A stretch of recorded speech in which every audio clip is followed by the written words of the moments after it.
Okay, so this video is going to cover this tool called the Unspoken Art of the Oral Board. The key takeaway from this video is it's not so much what you say, it's how you say it. And this part of the promotion playbook is all about developing your nonverbal communication skills. So in the promotion playbook, there's 7 strategies and then there's 4 skills. This falls under the skill of speaking. If you can't speak well, if you can't present yourself well, you're not going to do well at any assessment center. I don't care what the rank is, from firefighter all the way up to chief to commissioner, whatever it is that you want to be, you have to be able to speak well. And this talks about that part of speaking that a lot of times you're not going to, it's a lot of subconscious things because it's this nonverbal, it's this body language. And so to present that is this doctor from UCLA, and he presented this concept called the 7-38-55% rule. And I mentioned this in the book, giving credit where it's due, is that it says that only 7% of your communication is the words that you say. And I'm going to elaborate how you can pay more attention to these nonverbal cues. And then after going through this, there's a simple 1-page sheet that you can use to evaluate how you're presenting yourself. And I'm going to explain that. And then I'll expand this video when I get down to it to kind of hopefully elaborate how you can assess yourself. A great way to prepare for an assessment center is to do a lot of videos of yourself talking to the video and then watch those videos and evaluate how you do. So these are the different components. For the video, I'm just going to go ahead and jump to it. So this explains your score is you want to be the scorecard. I'll explain that too. But these couple pages just explain the tool if you're reading the book and don't have this video to explain it. And then I have this quote at the end of it that says, when dealing with people, let us remember we are not dealing with creatures of logic. We are dealing with creatures of emotion, creatures bristling with prejudice and motivated by pride and vanity. That's from the book, How to Win Friends and Influence People, written several years ago by Dale Carnegie. I put that in there just to emphasize is you want to appeal to your audience, and you kind of want to, it's mentioned that it's helpful to mirror and match the way that your assessors are speaking. So if you can mirror the way that they're talking, the tone of their voice, the way that they're presenting, there's a chance you're going to score higher, because even though everybody tries to be as fair as possible in an assessment center, but we're all, everything's being screened through these imperfect human bodies, and everybody has their own flaws and preferences and prejudices and judgments. So this nonverbal stuff is far more important than you just going up and having the best words. So here's what the scorecard looks like. See, I'll put myself over here. So the first part of this, so how this is best used is, I guess the easiest and most consistent application that I recommend is that I recommend you video record yourself doing an answer. And then you do that answer and then stop the recording, watch the recording, and do this evaluation of, and see how you score. And for the start of it, I'm going to be the example, and you can judge me and rate me based on this video. But I recommend doing it on yourself, because if you're sitting as a fan and not as the person out on the field in the arena, it's a lot easier just to sit back and judge other videos. It's more challenging to judge yourself, and you're going to get a lot more out of it by evaluating yourself. So the first impression here is there's 3 components to this. You have your uniform, you have your grooming, and you have your posture. So you see on the far side is the slob, and then on the far right is the professional. And so in an assessment center, you want to evaluate how that is. So you can look at my screen here. I'm wearing a t-shirt. I did shave today. So you can rate me how you think my first impression is. My first impression watching this video, you maybe had some type of judgments or perception, But what is that first impression? This is really important. There's some people that say that the first, it's like the first 20 or 30 seconds determines the rest of that interaction. So we'll just say the first 30 seconds of an interview can be the most important, because there's all these subconscious judgments that people make when you walk into the room. And if you walk in and you don't have, if your outfit doesn't fit, if you didn't shave, if you just look sloppy, it's going to be really hard to overcome that, unless that's just part of your persona that like you really thrive on. But that's very rare that you're going to get by showing up in assessment center looking not as sharp as possible. So the first thing is spend a lot of time rehearsing this first impression. Spend the money to get your suit fit and tailored so it fits really well. Get the best haircut. Make sure everything is polished and shined, and also practice doing answers in your uniform. Get used to wearing that uniform so that when you do the oral boards, you're comfortable. A lot of guys never practice in it, and then they put it on, and maybe it doesn't fit as good. Maybe it got dusty. Maybe the shoes aren't polished and shiny. It's going to cost you. So that first impression is really important. So you want to be this professional that's over here and look really super sharp. The next one is the face. And so the three parts here is the forehead, the eyes, and the mouth. So ideally, you can work on smiling as you're presenting. I mean, you don't have to smile the whole time. If you're telling a sad story or something really serious, you don't want to smile the whole time. But if you show up with that first impression, I don't know if I can do a real great smile here, and you got a great smile, you smile with your eyes, you smile with your mouth, and you got this great eye contact. I think I got it with the camera here. It's a little bit more challenging on video, but good quality eye contact, big smile. And I mentioned the forehead because a lot of times some people get stressed, and when they get stressed, they talk like this and they keep their forehead all scrunched up. So practice. If you look at the best speakers, like if you watch the news, or great actors, notice they rehearse being able to engage their forehead, their eyes, and their face, because our face is probably our greatest communication tool that we have. So rate that. Expressive and energetic is the highest. Flat like this, flat and scrunched up, not going to score so high. Next is your voice. Now, just because there's this score, I did this to keep it as simple as possible.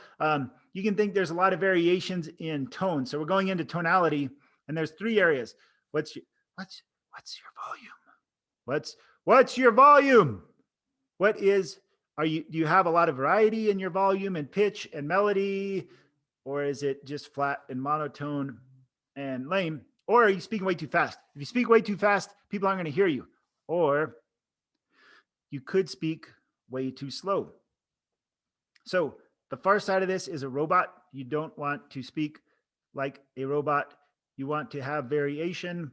You want to have good volume, and you want to have this speed. So volume, variety, and speed are the three elements to pay attention to. And if you, a big part of this is your breath. So during your oral board, think about it. You should always, whenever you speak, air should be coming out. I learned this from a speech coach, is that you should think of your diaphragm or your body as this big balloon, and you only speak when air is coming out. Only speak when air is coming out, because if you keep speaking and you don't have a lot of air, it's hard to get your voice out well. So focus on breathing. You're probably going to get nervous, but do exercises where you focus on breathing exercises so that your words can sound well. It's kind of like you want to be able to sing. I'll give you two great resources to look up. So go to YouTube and look up the I Have a Dream speech, and pay attention to how Dr. Martin Luther King Jr. says that speech. One, the words are great, but it's not the words that make that speech great. It's the elegance of that presentation, is that he basically sings his speech, and the volume, the variety, the speed of his presentation is phenomenal. Another good thing to look up is Muhammad Ali. You can do a YouTube speech and listen to one of his speeches, and you'll see those two are some of the greatest that I can think of off the top of my head. Dr. Martin Luther King and Muhammad Ali, Martin Luther King Jr. Pay attention to their voice because they have this melody piece of it down. So that's something to strive for, being able to sing your oral board answers and not present them in this flat, monotone, weak, lame sounding way. The other piece is use of space. So you don't want to be boring. And the three parts of this is your posture. So you don't want to sit like this. Your movement, you don't want to just have no movement.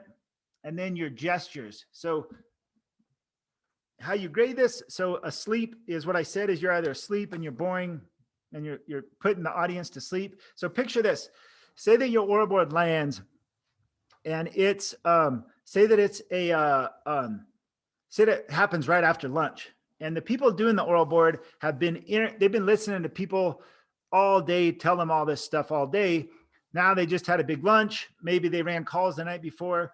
Maybe they're tired. And all of a sudden they get someone that gets in there and their posture sucks and they're telling boring, lame answers and stories. And this panel doesn't want to hear that. So be the person that shows up and brings that energy, that life to the room. And there's a certain degree of this to where you want to entertain the oral board panel.